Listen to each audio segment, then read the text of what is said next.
Well, hello, everyone, and welcome to this week's Good Work Show. We hope everyone is having a great day today. Yeah, it's, huh? Remember when COVID first started? I used to drink out of this mug every day until Elaine actually sent me another mug because she said she was tired of looking at my monkey mug. Oh, yeah, that is that one. Yeah, I ain't like that one. Why? Oh no, it's just I got this mug. It wasn't my favorite. I got this one in Tokyo when I was there for Christmas. It was the year of the monkey, so Starbucks had their monkey mugs. But I realized the other day I was I'm doing some work in my house, and I was thinking about changing out some cabinets in the kitchen. And one of the people I had over to do an estimate, he's like, do I have to talk you out of doing the glass front cabinets? And I'm like, no, I would never.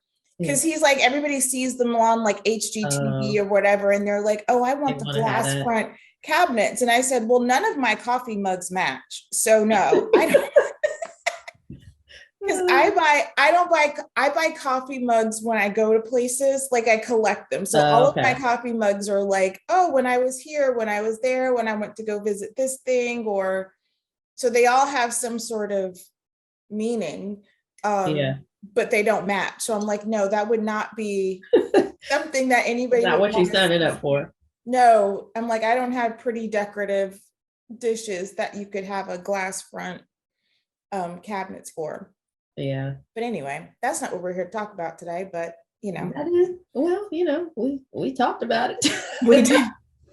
Like I figured now that I had to address her since I was bringing her back. So got it. Well, we are talking about something that is very serious but informational. We hope it's not gonna it won't bring you down, but it will give you the information that you need. We've got a doctor on the show today, Dr. Neil Woodall, who is a brain and spine surgery specialist, but it's Stroke Awareness Month. And I don't know that I knew I would have assumed there's a Stroke Awareness Month because there's a month for everything, right? But I don't think it registered that we are in Stroke Awareness Month.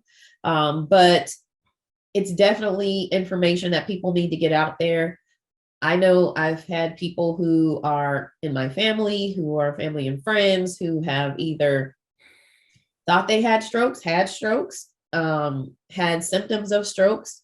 So I think it's super important to get the information out. I'm pretty sure everybody can think of or know someone who has either had one, thinks they had one, had symptoms of one, maybe even sort of predisposed based on their health that they have now and sort of things that they do that might be at risk for one. So it's good information that we can get out there. And if you are super healthy and you've never had any symptoms, you give you information about what you can look for in your family and friends, coworkers, so that you can help them be safe and be well and survive. Because timeliness, it's one of those conditions where every second counts. And Dr. Woodall is going to talk to us about that because it matters that you see like, oh, this is happening, and how quickly you get treated can determine your outcomes. So it's really important information, and we're excited to have a real medical doctor on to give you real information, as opposed to, sometimes when Elaine and I just kind of guess at stuff. We're going to actually get some real, I don't think we've guessed on any medical stuff though. I feel like that's out of our realm of expertise. I'm not guessing on anybody's medical stuff, just be honest with you. It's out of my scope of practice as a fitness professional. I don't do that part. Sometimes we go to Dr. Google, but this is one of these cases that you're going to want to listen to a real licensed professional to give you real information and then direct you to resources that are provided by real medical professionals to know how to keep you and family safe and healthy. So let's get into it. And here it's Scott to say.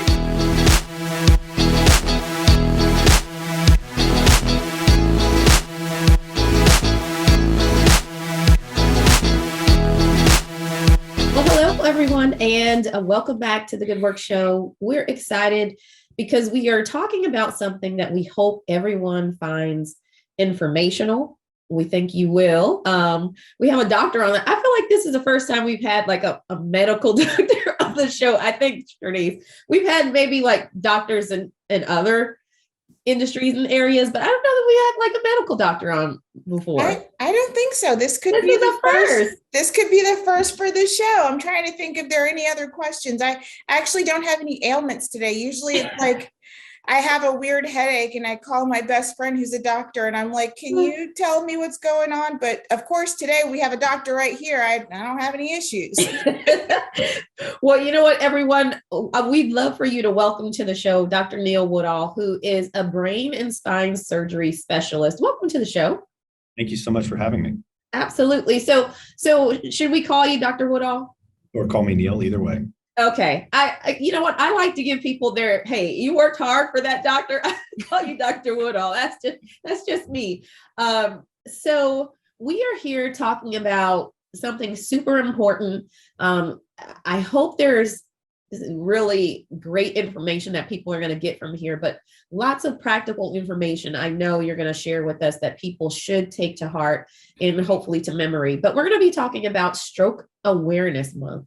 So Dr. Woodall, talk to us about the importance of this particular month and why we recognize it as Stroke Awareness Month.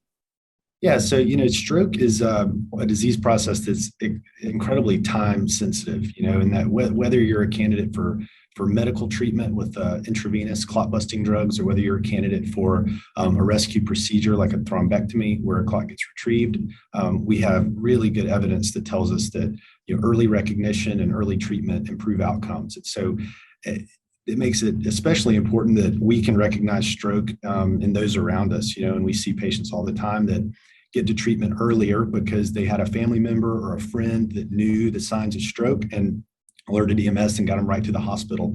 And so the more we can get the word out about the signs and symptoms of stroke, the more likely people are to get early treatment. So let's talk about that. And I'm not going to say how many years ago this was, because then everybody will know that I'm ancient. But the very first, actually, for my interview for my very first job working at a public relations firm that had a lot of health and public health work that we did, was working on, I had to actually write a press release about a stroke campaign. And it was talking about the signs of stroke, and it was, promoting what those signs were. So exactly what you were just talking about.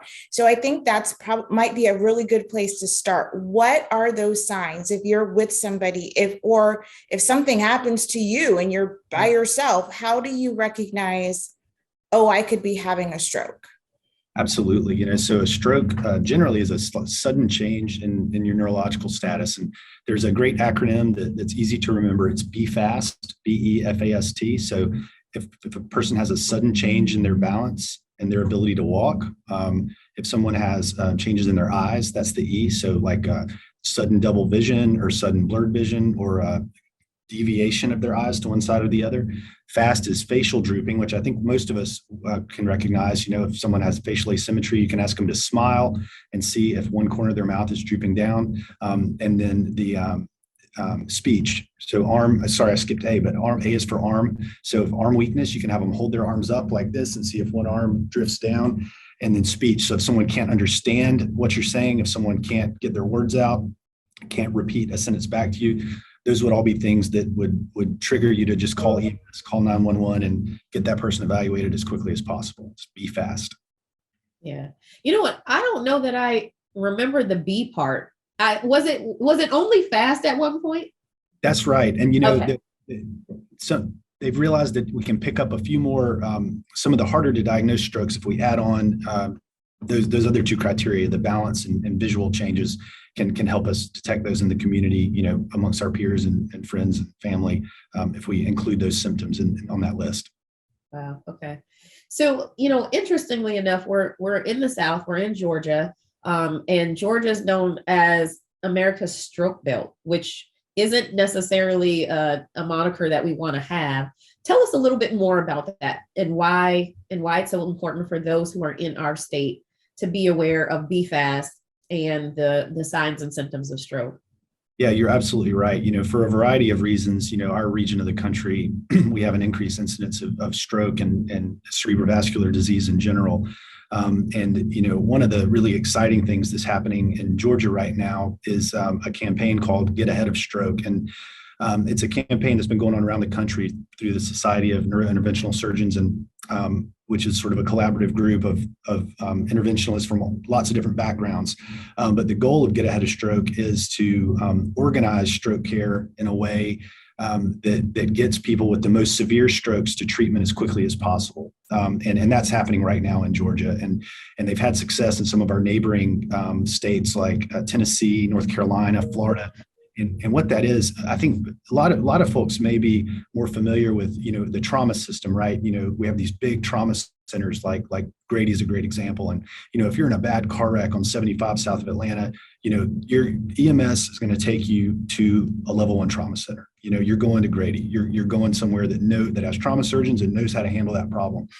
And so Get Ahead of Stroke is trying to do the same thing for the patients with the most severe types of strokes. So they're trying to organize a system where the EMS folks will recognize these patients in the field that could be candidates for these interventions and take them directly to a center that can provide the kind of care that they need. So, when I think about what's going on in Georgia for stroke, I think that's the most exciting thing happening right now. So one of the things in kind of getting ready for this interview that I read was the number of strokes that happen in younger people. And, there were a couple of folks, I don't think it was actually a stroke, but Justin Bieber's wife recently had a situation where she was exhibiting some symptoms and was able to get treatment, or even, I think just recently, one of the candidates running for Senate in Pennsylvania experienced a stroke. And these are younger folks. These aren't people that you may necessarily think about as in the demographic for having a stroke. So talk to us a little bit about what those numbers look like for people who are younger, who are under the age of 65. They're not senior citizens, and No, that's true. And stroke is certainly, a disease process that can affect people of all ages. And we do see that. And, you're bringing that up reminds me of, actually the first thrombectomy patient that I took care of at this facility. It was a young woman in her late 30s, and her stroke was recognized by colleagues at work, and she got timely treatment really because of the people she worked with recognizing, that she had a problem. And, in my mind, the key when it comes to the young people, especially who have major strokes, large vessel occlusions, is, the difference that we can make in their long-term disability, ability to participate, in the workforce and to have a quality of life that, we couldn't offer these patients up until 2015. So in my mind, that just how critical it is to get these people to treatment quickly is just that much more important when you're talking about a young patient. Yeah. So, we talked a lot about the signs to recognize it and what happens.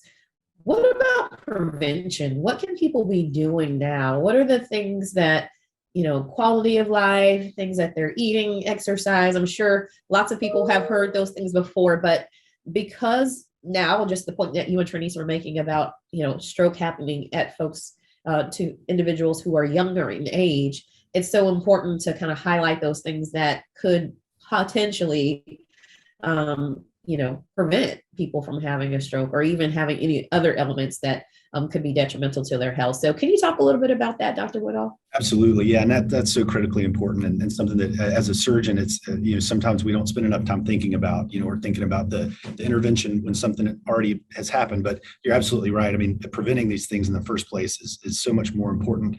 But yeah, so really I think of it this way, when I'm talking to patients in the office, is it's really doing all the anything that you would do to maintain blood vessel health, the same kind of things that you think about to take good care of your heart. And so those are things like getting regular cardiovascular exercise, maintaining a healthy weight, working with your, getting regular checkups and working with your primary care physician to make sure that you have an optimal blood pressure, which is the recommendations for that are the lowest they've been, in a long time.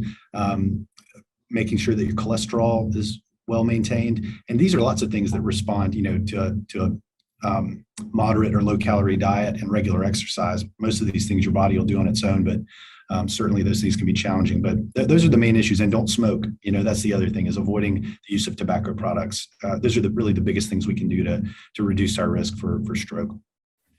So folks are listening to this and they're like, okay, I need to read it in order for it to stick versus hearing it. Where can they go to find out more information, especially if there's information about how to recognize those signs? Or are there resources that, that can go on a company bulletin? I mean, in the old days, we spent a lot of time in the office and you were with your coworkers a lot and, versus your family and that kind of stuff. So are there resources, or where can people go to find out more information, especially about the prevention aspect as well as the signs for stroke? Absolutely. The places that I would direct people for more information on this subject are the Get Ahead of Stroke website, getaheadofstroke.org, and then the American Heart Association website has a wealth of fantastic information on stroke. Thank you so much, Dr. Woodall, the first doctor that we've had on on our show. But this is super important. We hope everyone just takes to heart the information that you've heard today. Please share it with someone. Remember, be fast, the acronym. If you don't remember all of the things that the acronym stood for, we encourage you to look it up, but just practice. It's like 6 letters. Like it's not that difficult. But if you remember, I would say if you remember like 4 out of 6, right, Dr. Woodall, that would be better than not committing any of it to memory. Absolutely. Yeah. So we encourage everyone, be safe, be well. Thank you so much, Dr. Woodall, for the information you provided today. And we appreciate you coming on the show.